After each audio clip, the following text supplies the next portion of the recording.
ভার্সিটিতে অনুষ্ঠিত ফাংশনে যখন আচমকা রহিকা ম্যাডাম চিৎকার দিয়ে আমায় উদ্দেশ্য করে বললেন, তুই ছাত্র নামের কলঙ্ক, কি করে মাঝবয়সী একজন শিক্ষিকার বুক থেকে ইচ্ছাকৃতভাবে শাড়ির আঁচল টেনে মাটিতে ফেলে দিতে পারলি? তোর একটুও কি লজ্জাবোধ করলো না? বিবেকেও বাঁধলো না মায়ের বয়সী মহিলার সাথে এরূপ জঘন্য অসভ্যতামি করতে? তখন গ্রাম থেকে আগত ফাংশনে থাকা আমার গরিব বাবা মা উভয়ই থমকে গিয়েছিলেন, হতভম্ব হয়ে সবার মতো। তারাও আমার দিকে বেশ খানিকটা অগ্নিমূর্তির ন্যায় অশ্রুতে দুধ নয়ন ভিজিয়ে তাকিয়েছিলেন। জানি না আজ আমার কণ্ঠস্বর কোন বনেতে গিয়ে হারালো। এতটাই অবাক হয়েছি যা আমার কণ্ঠস্বরকে দমিয়ে রাখতে ক্ষণে ক্ষণে সাহায্য করছে।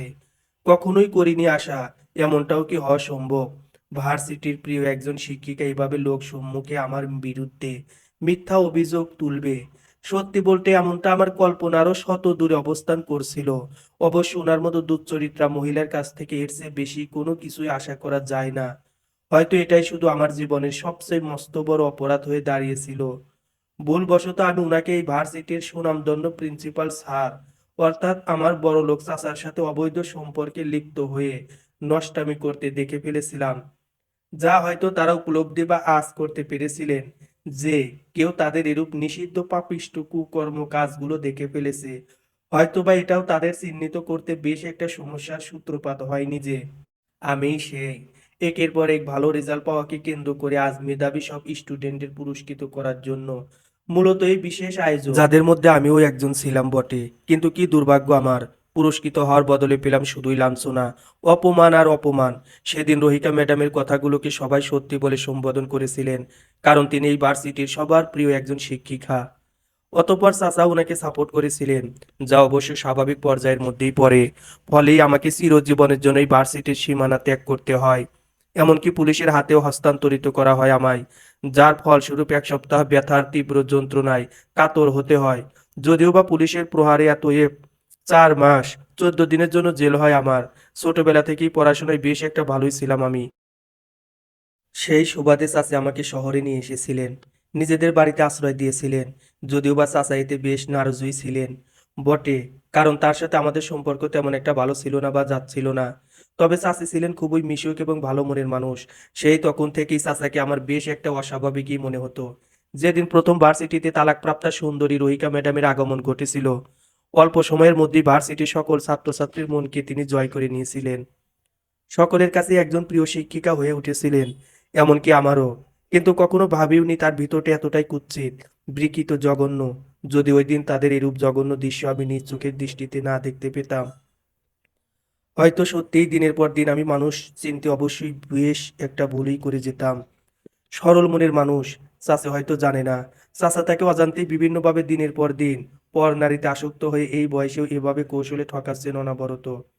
খুব আশা পোষণ করেছিলাম এই ক্ষুদ্র মনে, একদিন অনেক দূরে এগুবো, মা বাবার মুখ উজ্জ্বল করব, তাদের সমস্ত দুঃখ কষ্টের ইতি টেনে সুখের বন্যা আমি বইয়ে দেব, যে তার নাহি থাকিবে কোনো দুঃখ কষ্টের আলোচ্ছানি। কিন্তু তা আর হয়ে উঠল না। আমার জন্যই মা বাবার দেখা সব স্বপ্নই ভাঙ্গাচোরায় পরিণত হয়েছে। সেদিন বাবা মা উভয়কেই অপমানিত হতে হয়েছিল। এক প্রকার সবার সম্মুখেই প্রশ্ন তুলেছিলেন, তারা কি করে আমার মতো এরূপ নিচু মন মানসিকতার অধিকারী এক পাপিষ্ঠ ছেলেকে জন্ম দেন। সেদিন খুব কষ্ট হয়েছিল আমার। যন্ত্রণার তীব্র ব্যথায় মৃত্যুকে ডেকেছিলাম বহুবার। মন সেদিন বারবার সম্মতি প্রদান করেছিল আমায় তাদের সব কুকর্মের কথাগুলো সবার সামনে উল্লেখ করতে, কিন্তু আমি পারিনি বলতে। কারণ আমি ভালো করেই জানতাম আমার এরূপ কথাগুলো কেউই তখন আর বিশ্বাসযোগ্য হিসেবে গ্রহণ করতেন না। যেখানে যদিও বা হয় কোনো রকম প্রুফ অথবা প্রমাণ ছাড়া, তবুও চিৎকার করে তাদের বলেছিলাম, ক্ষণে ক্ষণে বিভিন্ন কায়দা অবলম্বন করে বোঝাচ্ছিলামও বটে আমি তার সাথে এরূপ কোনোই অসভ্যতা আমি করিনি।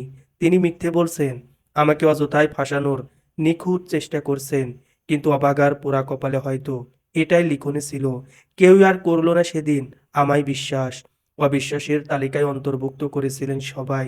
সেদিন ভার্সিটির প্রথম বর্ষের মেয়েটাও আমায় কষে থাপ্পড় মেরে বলেছিল, আমারই বোঝার উচিত ছিল তোর মতো গরিব ছেলেদের চরিত্র, মন কখনো পবিত্র অথবা ভালো হতে পারে না।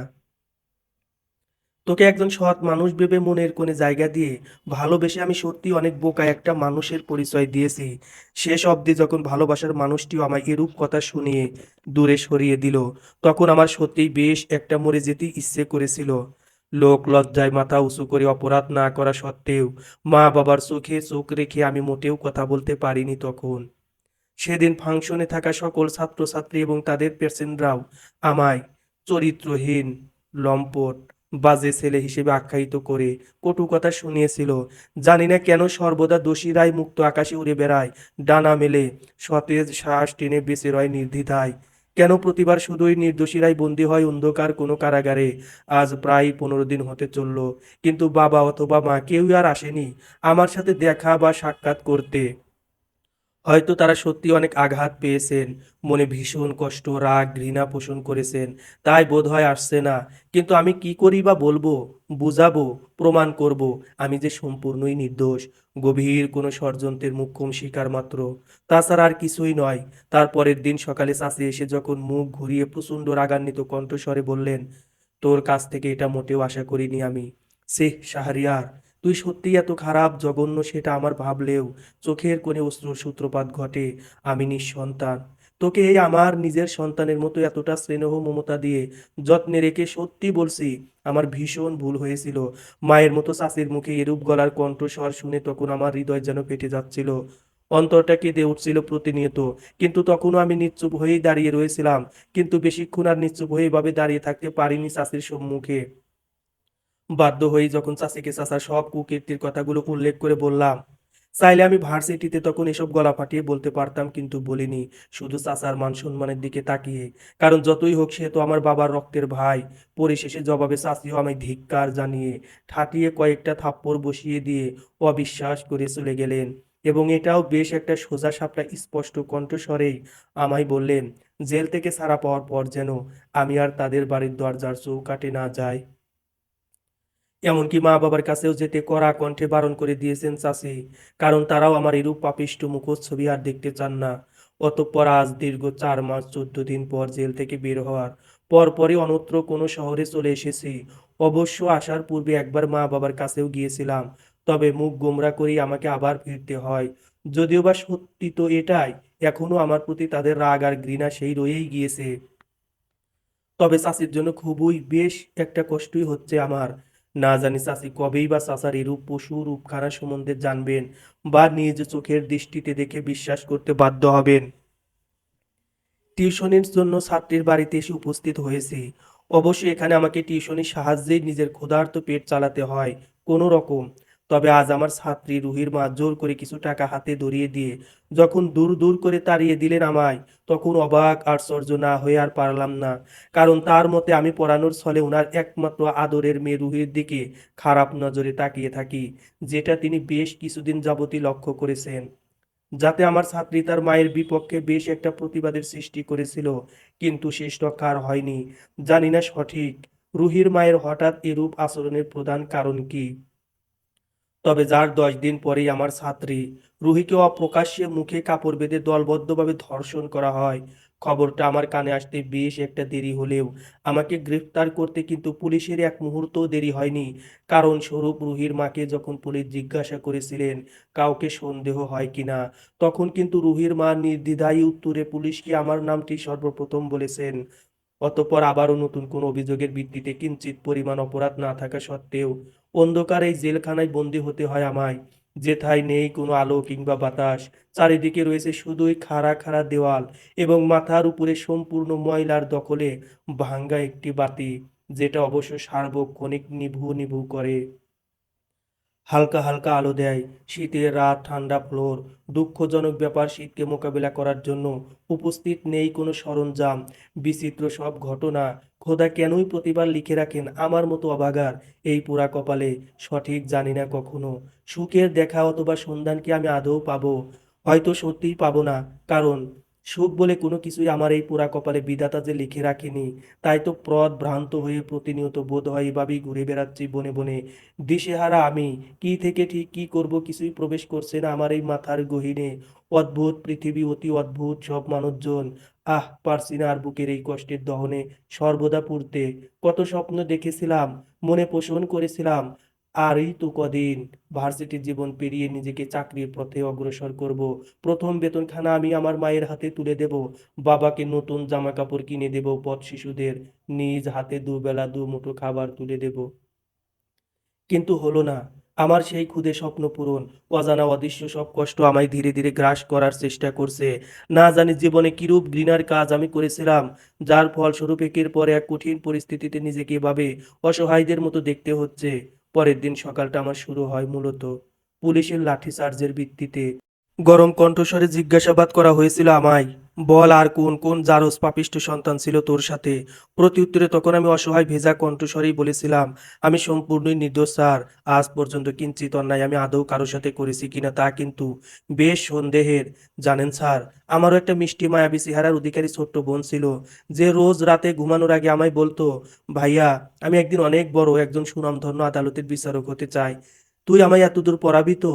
তখন আমি বোনের মাথায় হাত বুলিয়ে হাস্য উজ্জ্বল কণ্ঠস্বর প্রয়োগ করে এক প্রকার মজা করেই জবাবে বলতাম, বিচারক হয়ে কি করবি শুনি, তোকে তো বিয়ে দিয়ে দেব বুড়ো লাউয়ের সাথে। লাজুক ভরা মুখে বোন আমার তখন গম্ভীর কণ্ঠস্বরেই বলতো, আমাদের দেশে সৎ বিচারকদের বড়ই অভাব ভাইয়া। যেমন আমাদের থেকে যখন আত্মীয় স্বজনরা ধোকার বশীকরণে আসক্ত হয়ে সব ধন সম্পত্তি কেড়ে নিয়েছিল, তখন কিন্তু আমরা কোর্টে মামলা করেছিলাম, কিন্তু ন্যায্য বিচার পাইনি। সেদিন মোরা তার একমাত্র কারণস্বরূপ আমাদের আত্মীয়স্বজনরা আদালতের বিচারককেই স্বয়ং টাকার গন্ধে নেশায় নেশাগ্রস্ত করে কিনে নিয়েছিল। টাকা চাইলে সত্যকেও দামাচাপা দেওয়ার সক্ষমতা রাখে ভাইয়া। সেটাই একজন টাকাওয়ালা অসৎ ব্যক্তিও খুব ভালো করেই জানে। সেদিনই আমি এক প্রকার নিজেকে শক্তপোক্ত হিসেবে চিহ্নিত করে মনে মনে স্বপ্নের জাল বুনেছিলাম, ভাইয়া, আমি এমন একজন সৎ বিচারক হতে চাই, যাকে চাইলেও এই দুনিয়ার কেউই অন্তত টাকা দিয়ে কিনতে পারবে না। জানেন স্যার, তখন আমি বোনকে প্রায়ই জড়িয়ে ধরে বলতাম, আমার যতই কষ্ট হোক বোন, আমি তোকে একজন শ্রেষ্ঠ বিচারক হওয়ার জন্য কোনো কিছুরই খামতি রাখবো না। কিন্তু কি জানেন স্যার, এসএসসি পরীক্ষা চলাকালীন, মূলত পদার্থ বিজ্ঞান পরীক্ষার পর যখন আমার বোন হাসি মাখা মুখ খানিতে বাসায় ফিরছিল, তখন কিছু বখাটে লোকজন আমার একমাত্র আদরের বোনটাকে জিম্মি করে কোনো এক অজানা স্থানে নিয়ে গিয়ে 1.5 দিনের মতো বোনকে ধর্ষণ করার পর গলা কেটে কুপিয়ে হত্যা করে তারা, যার পর ফেলে দেওয়া হয় জঙ্গলে নিষ্পাপ বোনের শীতল লাশখানি। এমনকি রাস্তার ক্ষুধার্ত কুকুররাও পর্যন্ত লোভাতুর জিহ্বা এগিয়ে এসে বোনের নৃশংস লাশের মাংস ছিঁড়ে ছিঁড়ে খেয়েছিল। যার পরে একজন ভাই অথবা মা বাবার উপরে কি পরিমাণ যন্ত্রণা বেদনার আঁচল লাগতে পারে, সেটা হয়তো আপনি কখনো উপলব্ধিতে সক্ষম হবেন না স্যার। কারণ স্বরূপ এরূপ ঘটনা আপনাদের সাথে হয়নি কখনো, তাই আজও আমার বোনের সর্বনাশের অপরাধীরা খোলামেলা আকাশের নিচে শ্বাস প্রশ্বাস ছেড়ে শান্তিপূর্ণ অবস্থায় বসবাস করছে, যা ভাবলেই আমার বেশ একটা শ্বাস রুদ্ধ হয়। অবশ্য পুলিশ তাদের ধরতে একদমই ব্যর্থ, তাই তো বাধ্য হয়ে শেষমেশ টাকার চাহিদার কাছে পরাজিত হয়ে দীর্ঘদিন যাবৎ বোনের কেসটি কন্টিনিউ করাতে পারিনি। আমরা একসময় অনেক বড়লোক ছিলাম, কিন্তু ভাগ্যের অতি নির্মম পরিহাসের ভিত্তিতে আমাদের অবস্থান অনেকটাই নিচে নেমে যায়। সেই থেকে ধর্ষণের নাম আমার এই কান নামক বিশেষ যন্ত্র দিয়ে শুনলে শরীর শিউরে ওঠে, বুকের ভিতরের দহনগুলো তুলনামূলকভাবে দ্বিগুণ আকারে রূপ ধারণ করে, বেড়ে যায়, মুখমণ্ডলে কাঁপানির সূত্রপাত ঘটে, মাথার গহীনটা আমার তীব্র রাগে সম্পূর্ণটাই ভরাটে পরিণত হয়। আর আপনি বলছেন আমি নিজের ছাত্রীকে ধর্ষণ করার অপরাধটা স্বীকার করে নিয়ে স্বীকারোক্তি পেপারে সাইন করব? বড়ই হাস্যকর ব্যাপারটা, যেখানে আমি কোনো কিছুই করিনি, আমি নির্দোষ, নিরপরাধ, ট্রাস্ট মি স্যার। কিন্তু তবুও তারা কেউই আমার কথা বিশ্বাস করেনি। রিমান্ডে নিয়ে গিয়ে প্রচুর টর্চার করার পর যখন তবুও আমার মুখখানি থেকে আমি নির্দোষ ছাড়া আর কোনো শব্দই বের হচ্ছিল না, তখন নতুন এক মহিলা পুলিশের আগমন ঘটেছিল, যে মূলত এতদিন ছুটিতে ছিলেন। অবশ্য তাকেই পরবর্তীতে এই কেসটা হ্যান্ডেল করার জন্য দায়িত্ব প্রদান করা হয়।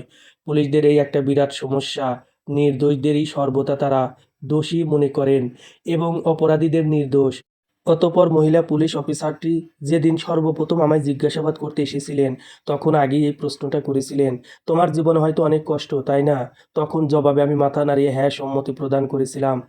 যার পরপরই তিনি আমায় বেশ কিছু প্রশ্ন করার পর কিছুটা আশ্বাসী সুরে বললেন, জানি না তুমি সত্যিই নির্দোষ কিনা, তবে এই ভরসা আমি তোমায় প্রদান করতে পারি। তুমি যদি সত্যি আমাকে সব ট্রুথ কথা বলে থাকো অথবা নির্দোষী হয়ে থাকো, তাহলে আমি তোমার কিঞ্চিত পরিমাণ ক্ষতিও হতে দেব না। সেদিন জানি না কেন আমি তার চোখে চোখ রেখে ভরসা করার মতো আলাদা একটা উৎস খুঁজে পেয়েছিলাম। মন যেন বারবার আমায় বলেছিল, তিনি অবশ্যই আমাকে নিরাশ অথবা হতাশ কিছুই করবেন না। যা সত্যি বলতে আমি অন্তত ভুল কিছু ভাবিনি। যার মাত্র ১ মাসের মাঝেই তিনি আমায় নির্দোষ প্রমাণ করতে এবং মূল আসামিদের ধরতে সক্ষম হয়েছিলেন। এটা বেশ একটা, আমি মানতে বাধ্যই বটে। তিনি একজন মেধাবী দক্ষ নারী পুলিশ অফিসার। আজকাল এরূপ নারী পুলিশ অফিসার অনেকটা কমই দেখা যায়। মূলত রুহিদের বাসার কম বয়সী কাজের ছেলেটাই প্রথমত রুহির মাকে আমার সম্বন্ধে ভুলভাল অনেক কিছুই বুঝিয়েছে, যাতে রুহির সাথে খারাপ কিছু হলে সন্দেহের তালিকায় প্রথম নামটা যাতে স্বয়ং আমারই আসে। তার একমাত্র প্রধান কারণ হচ্ছে রুহির দিকে ছেলেটির আগে থেকেই খারাপ নজর ছিল। অবশ্যই এই পাপিষ্ঠ ছেলেটি তার সহযোগীদের নিয়ে দলবদ্ধভাবে ইন্টারে পড়ুয়া আমার ছাত্রী রুহিকে ধর্ষণ করেছে, যার ফলস্বরূপ ছেলেটি এখন পুলিশের তত্ত্বাবধানে থার্ড ডিগ্রির সম্মুখীন হচ্ছে। এই নিয়ে রুহির মা আমার কাছে বেশ কয়েকবার ক্ষমাও চেয়েছিলেন এবং পরিস্থিতি স্বাভাবিক হলে আবার রুহিকে পড়াতে যাওয়ার বিশেষ অনুরোধ করেছেন। অবশ্য রুহির মন মানসিকতা এখনও তেমন একটা ভালো নেই। রাতের আকাশে জ্বলজ্বলে চাঁদের হাসি, পাশে থাকা তারাগুলোর দিকে তাকিয়ে রয়েছি আমি। ভালোবাসার সেই মানুষটিকে আজ বেশ একটা মনেই পড়ছে আমার। তার দেওয়া সেই থাপ্পড় এবং অপমানগুলো কেন যেন আজও আমার চোখের অশ্রুর সূত্রপাত ঘটায়। কি আর করব আমি? নিজের এরূপ করুণ ভাগ্যকে তো মেনে নিতেই হবে। ধৈর্য ধারণ করা ছাড়া আর কিছুই অবশিষ্ট নেই আমার সম্মুখে। আজ প্রায় কতদিন অতিবাহিত হলো মা-বাবা, চাচী অথবা ভালোবাসার মানুষটির সাথে আজও কোনো প্রকার যোগাযোগ বা সাক্ষাৎ হয়নি। জানি না তারা এখন কেমন আছে। হয়তো ভালো নেই। তবুও সৃষ্টিকর্তার নিকট তাদের জন্য রইল বিশেষ প্রার্থনা। খানিকক্ষণ পূর্বে রুহির মা আমাকে ফোন করে বলেছেন আগামীকাল থেকে রুহিকে আবার আগের মতো পড়াতে আসতে। যার মাত্র কয়েক ঘন্টা পর সেই পুলিশ ম্যামের একটা বেশ বড়সড় অ্যাক্সিডেন্ট হয়। গুরুতরভাবে আহত তিনি, যার ১ সপ্তাহ পর আমি উনাকে হাসপাতালে দেখতে যাওয়ার জন্য প্রস্তুতি নিচ্ছিলাম। অবশ্য উনার সাথে আমার প্রায়ই সময় মাঝে মধ্যে কথা হতো। বেশ একটা ভালোই সম্পর্ক গড়ে উঠেছিল। অতএব যখন উনাকে দেখার জন্য আমি হাসপাতালে উপস্থিত হয়েছিলাম, তখন রহিকা ম্যাডামকে উনার বেডের পাশে দাঁড়িয়ে থাকতে দেখে আমি অবাক, আশ্চর্য, হতবাক, হতভম্ব না হয়ে পারলাম না। এখনো বাহিরে থতমত খেয়ে দাঁড়িয়ে রয়েছি আমি। ভিতরে প্রবেশ করার সাহস যেন পাচ্ছি না খুঁজে। আমার এই মনে, যেই ম্যাডামকে দেখলে বরঞ্চ আমার এ মন পূর্বে সবসময় মূলত শ্রদ্ধা ভক্তিতে মেতে থাকতো, আজ সেই মনই আমায় নির্দেশ দিচ্ছে উনাকে অনেক অনেক ঘৃণা করতে। বুঝতে পারছি না কিছুই আমি। রহিকা ম্যাডাম কেন তোহফা ম্যামের বেডের পাশে দাঁড়িয়ে রয়েছেন? তার সম্পর্কে কিছু হয় না তো? যদি তাই হয় তাহলে তো এই মুহূর্তে ভিতরে যাওয়াটা আমার জন্য অবশ্য নিরাপদ নয়। রহিকা ম্যাডাম যদি আমার সম্পর্কে ভুল কিছু বুঝান তাকে। হঠাৎ পিছন থেকে একজন নার্স বেশ একটা উচ্চ কণ্ঠস্বরেই আমায় উদ্দেশ্য করে বললেন, এ কি, আপনি এখানে এভাবে দাঁড়িয়ে কেন রয়েছেন? কে আপনি? ম্যাডামের কেবিনে অপরিচিত মানুষদের এলাও একদমই নিষেধ। আপনি কি ওনার পরিচিত কেউ? কথাগুলো যখন নার্সটি আমায় বলেছিলেন, তখন ভিতরে অবস্থানরত রহিকা ম্যাডাম তা কিন্তু বেশ একটা শুনতেই পেয়েছিলেন। তাই বোধহয় আমার দিকে মূলত এগিয়ে আসছিলেন। কিন্তু তার আগেই আমি দ্রুত তার সাথে স্থান ত্যাগ করে নিজের গন্তব্যে চলে এসেছিলাম। ভাগ্যিস রহিকা ম্যাডাম দেখেননি আমায়। তবে আমার এরূপ আচরণ নার্সটির চোখে বেশ খানিক সন্দেহের মনে হয়েছিল। পরের দিন সন্ধ্যার পরে যখন ছাত্রীকে পড়াতে এসেছিলাম, তখন কেন যেন আমার রুহিকে বেশ একটা অদ্ভুত মনে হয়েছিল। ইদানিং তার আচরণগুলোও আমার কাছে, জানি না সঠিক কেন জানি, তেমন একটা সুবিধার বলে মন সম্বোধন করছে না। কিছুদিন আগেও রাস্তায় দেখা হওয়ার সময় হাতে দুটো গোলাপ ফুল ধরিয়ে দিয়ে বলেছিল, স্যার, এ এ নন ক্রোতে। আজও মূলত কোনোই ব্যতিক্রম হলো না। বুঝলাম না এর অর্থ কি। আশ্চর্য হয়ে যখন রুহিকে জিজ্ঞাসা করেছিলাম এসবের মানে কি রুহি, তখন সে হাসতে হাসতে বলল, বুঝে নিন এর মানে কি। জবাবে খানিকটা ক্ষুব্ধ হয়ে বিরক্তিকর কণ্ঠস্বরে আমি বললাম, চুপচাপ পড়ায় মনোযোগী হও রুহি। 2 মাস পর তো পরীক্ষা শুরু হবে তোমার, এভাবে অলসতায় মগ্ন হইও না। জবাবে রুহি আর কিছুই বলল না। খানিকক্ষণ নিজেকে আমার সম্মুখে পড়ায় মনোযোগী হিসেবে চিহ্নিত করে হুট করে আচমকা পড়ার টেবিল থেকে উঠে গিয়ে নিজের মাকে ডেকে এনে লজ্জা ভরা মুখে রুহি বলল, আম্মু, স্যার কিন্তু আজ আমাদের সাথেই রাতের ডিনারটা অবশ্যই করছেন, তাই স্পেশাল কিছু রেঁধো, বিশেষ করে স্যারের জন্য। হঠাৎ রুহির এরূপ অদ্ভুতমূলক আচরণে আমার বেশ রাগ হচ্ছিল বটে, কিন্তু রুহির মায়ের মুখচ্ছবির দিকে তাকিয়ে জানি না কেন আর কিছুই বলতে পারলাম না। কারণ রুহির মাও চান আজ যেন আমি তাদের সাথে রাতের ডিনারটুকু করে তবেই বাসায় ফিরি। যদিও বা আজ রুহির বড় ভাই বিদেশ থেকে আসছেন। অতঃপর রাত 9 ঘটিকায় রুহির বড় ভাই বাসায় এসেছিলেন, যার মিনিমাম 32 মিনিট পর রুহিদের বাসায় মূলত খাবার দাবারের বিশাল আয়োজন করা হয়। অতএব ডিনারের শেষে সবার কাছ থেকে বিদায় নিয়ে নিজের গন্তব্যে হাঁটা সবেই মাত্র আরম্ভ করেছিলাম বটে, কিন্তু আচমকাই থেমে যেতে হয় আমায়। অবশ্য পিছন থেকে কারো গলার কণ্ঠস্বরে। অতএব আমার নিকটে এসে জোর করে দুটো গোলাপ ফুল হাতে ধরিয়ে দিয়ে রুহি বলল, স্যার, আপনি এত কেয়ারলেস কি করে হতে পারেন? ভালোবেসে ছাত্রী দুটো গোলাপ ফুল দিয়েছে, আর আপনি সেগুলো সঙ্গে না নিয়ে এভাবেই তুচ্ছ ভেবে ফেলে আসলেন। জবাবে বিরক্তি লুকিয়ে কিছুটা রাগান্বিত হয়ে আমি বললাম, সাধারণ কয়েকটা ফুলের জন্য তুমি এভাবে বাড়ির বাহিরে চলে এলে? ভালোবেসে দেওয়া কোনো কিছুই সাধারণ হতে পারে না, অসাধারণ হয়ে থাকে, বুঝলেন? কারণ আমি নন ক্রোতে। আহ, একটা কথা বলো তো রুহি, এটা ঠিক মানে কি? তেমন কিছু না। যেদিন আপনি জানবেন সেদিন হয়তো আমি থাকবো না, সহি সালামতে বাসায় ফিরবেন, প্রার্থনা রইল। কথাগুলো বলার পরপরই আমাকে তেমন আর কিছুই বলার সুযোগ করে না দিয়ে চলে যায় রুহি। আজকাল কেন যেন রুহির আচরণগুলো আমাকে বেশ একটা বিভ্রান্তির শিকার হতে বাধ্য করছে। অতঃপর দিন যতই অতিবাহিত হচ্ছে, রুহির দিন দিন অদ্ভুত আচরণগুলো আমাকে প্রতিবারই বিভ্রান্তির মধ্যে ফেলছে অনবরত। রুহির বড় ভাইয়ের জন্য পাত্রী দেখা হচ্ছে, এক প্রকার জোর করে আমাকে তাদের সাথে নিয়ে আসা হয়েছে। কিন্তু সত্যি বলতে এটা মোটেও আশা অথবা কল্পনাও করিনি আমি, আমার ছাত্রী রুহির বড় ভাইয়ের জন্য পাত্রী দেখতে শেষ পর্যন্ত আমাকে আমার ভালোবাসার মানুষটির বাড়িতেই এভাবে আসতে হবে। ভালোবাসার মানুষটি যখন পাত্রপক্ষের সঙ্গে আমাকে দেখেছিল, তখন প্রথমে জিজ্ঞেস করেছিল আমি তাদের কি হই। প্রতি উত্তরে আশ্চর্য হয়ে রুহির মা যখন বলল আমি তাদের মেয়েকে টিউশনি করাই, যার উত্তরে আমার ভালোবাসার মানুষ সীমা অট্ট হাসি দিয়ে বলল, আপনাদের মন মানসিকতা কতই না নিচু প্রকৃতির, সেটা অবশ্য স্বয়ং নিজের চোখের পলকেই দেখতে পারছি আমি। যাকে আপনি নিজের মেয়ের টিউশনির স্যার হিসেবে পরিচয় দিলেন, সে কি আদৌ কারো স্যার হওয়ার যোগ্য? আমার মতে সে তো কলঙ্ক। সেন্স বলে সত্যি বলতে কিছু কি রয়েছে আপনাদের? কখনো কি আপনার মেয়েকে যে ব্যক্তি টিউশনি করায় তার ব্যাপারে খোঁজ খবর নিয়েছিলেন? তার চরিত্র কতটা ঘৃণিত, জঘন্য? যে ছেলে ভার্সিটিতে অনুষ্ঠিত ফাংশনে প্রিয় একজন শিক্ষিকার বুক থেকে ইচ্ছাকৃতভাবে শাড়ির আঁচল টেনে মাটিতে ফেলে দিতে পারে, সে আপনার মেয়ের টিউশনির স্যার কি করে হতে পারে? না জানি সে আপনার মেয়েকে ঠিক কিরূপ চোখের পলকে দেখে। কথাগুলো বলার পরপরই যখন সীমা আরো কিছু বলতে যাবে, ঠিক তার আগেই সবাইকে বাকরুদ্ধ করে দিয়ে আমার ছাত্রী রুহি সীমাকে কষে একটা থাপ্পড় দিয়ে বলল, প্লিজ, জাস্ট এনাফ। আর নয়, এবার দয়া করে বন্ধ করুন আপনার এই ঘৃণিত কথাগুলো।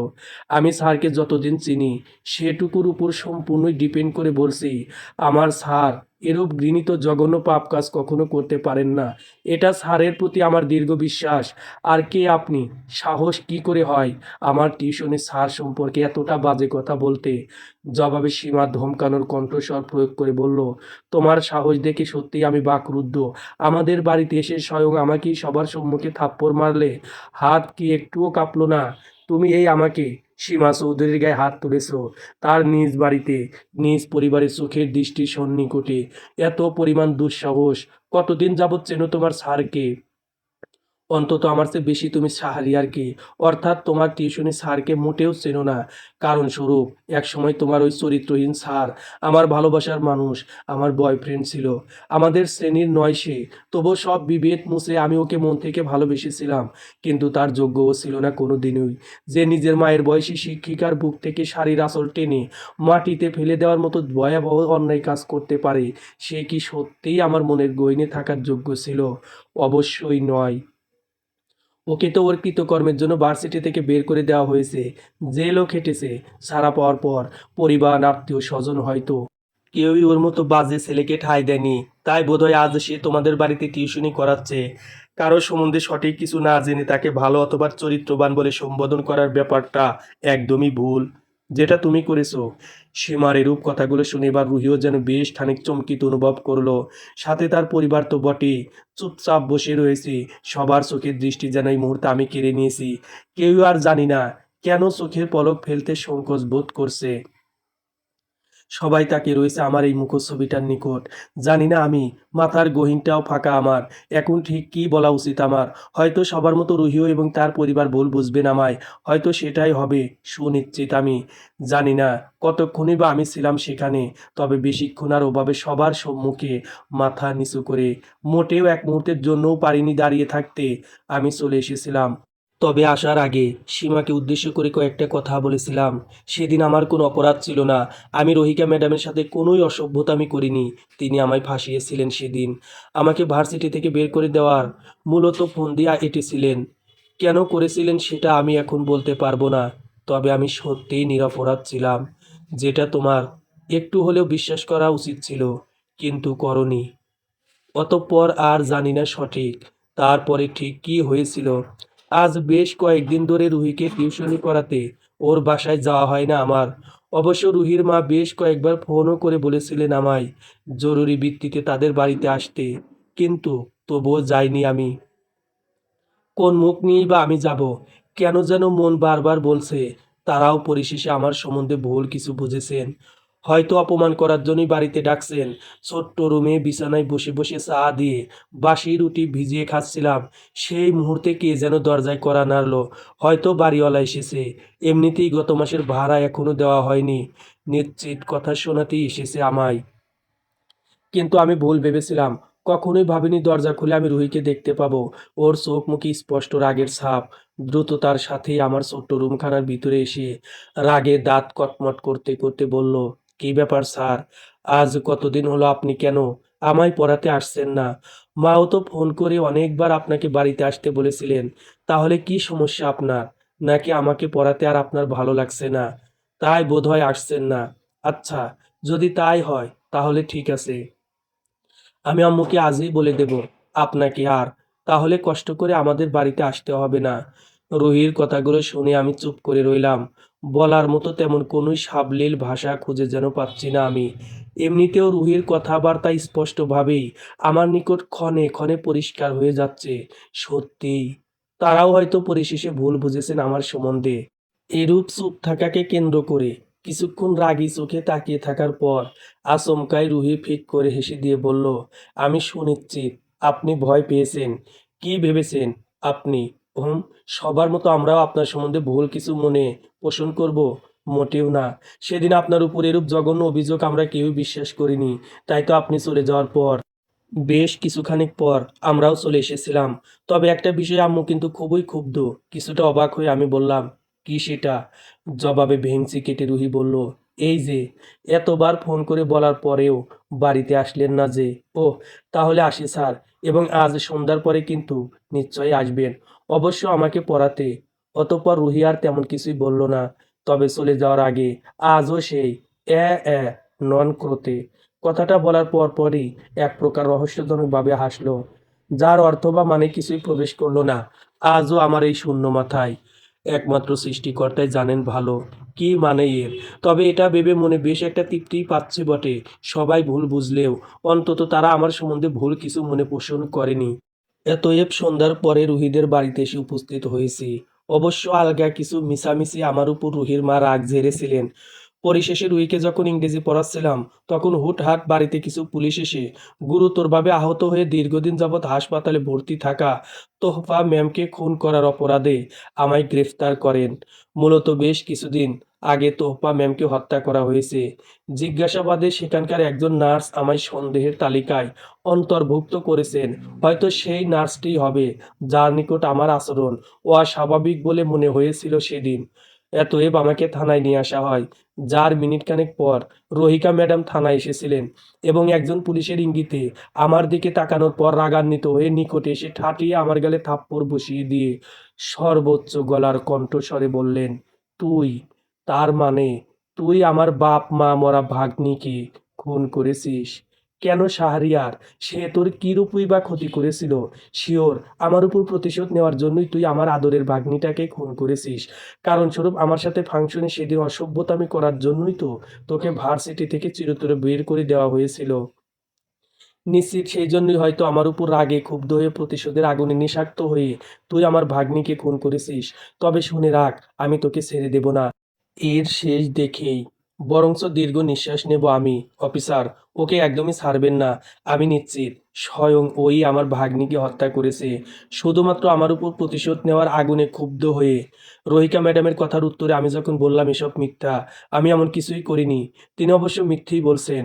তোহফা ম্যামকে আমি হত্যা করিনি। আর যিনি একদিন আমার অনেক বড় একটা উপকার করেছিলেন, তাকে আমি কেনই বা হত্যা করব? এটুকুই খুব জোরসো বলতে পেরেছিলাম ঠিক মতো।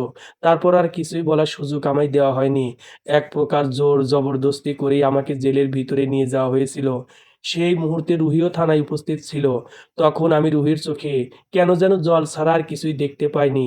অতঃপর আজ বেশ কয়েকটা দিন আমার অন্ধকার এই জেলে অতিক্রম হলো।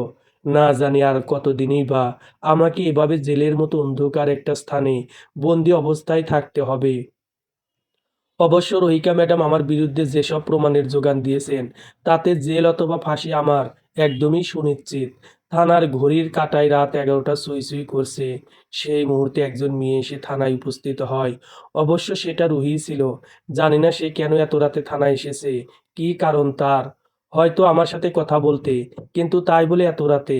অতঃপর রুহি আমার সম্মুখে এসে যখন বলল, স্যার, আপনি মাথায় কোনো চিন্তার সূত্রপাত ঘটাবেন না, প্লিজ। যাই হোক না কেন, আমার আপনার উপর সম্পূর্ণ বিশ্বাস আস্থা রয়েছে। আমি নিশ্চিত আপনি নির্দোষ। হয়তো কেউ আপনাকে মূলত ফাঁসানোর চেষ্টা করছেন। আগামীকাল আপনাকে অবশ্য কোর্টে তোলা হবে। একদমই ভয় পাবেন না। পরিস্থিতি যেমনই হোক, কেউ আপনার পাশে না থাকলেও আমাকে ঠিকই আপনার পাশে সার্বক্ষণিকই পাবেন। কথাগুলো বলার পরপরই যখন রুহি চলে যাচ্ছিল, তখন আমি কান্না চেপে রুহিকে ডেকে বললাম, আমার প্রতি তোমার এত বিশ্বাস কোথা থেকে আসে রুহি? কেন আমার জন্য তুমি এসব করছো? এর পিছনে কি কোনো স্বার্থ আছে তোমার? আচ্ছা, তুমি কি আমায় ভালোবাসো? শত দুঃখের ভিড়ে খানিক মুচকে হাসি খুঁজে নিয়ে রুহি বলল, হ্যাঁ, ধরে নাও তাই। অতঃপর রুহি চলে গেল। পরের দিন আমাকে কোর্টে তোলা হয়, যেখানে আমার মা বাবা উপস্থিত ছিলেন। তবে রুহিকে না দেখতে পাওয়াকে কেন্দ্র করে আমি কেন যেন তখন সম্পূর্ণই ভেঙে পড়েছিলাম। আস্থা হারিয়ে বসেছিলাম। কিন্তু আশ্চর্যজনক হলেও সত্যি, আমি সেদিন নির্দোষ প্রমাণ হয়ে গিয়েছিলাম। এমনকি আসল অপরাধের মুখোশও সবার সম্মুখে উন্মোচন হয়েছিল। মূলত তোহফা ম্যামকে স্বয়ং রোহিকা ম্যাডামই হত্যা করেছেন। তার প্রধান কারণস্বরূপ সম্পত্তি। তোহফা ম্যামের মা বাবা উভয়ই দুষ্কৃতকারীদের হাতে খুন হয়, যার পর বিশাল ধন দৌলতের একমাত্র মালিকাধীন কিন্তু তোহফা ম্যামই ছিলেন।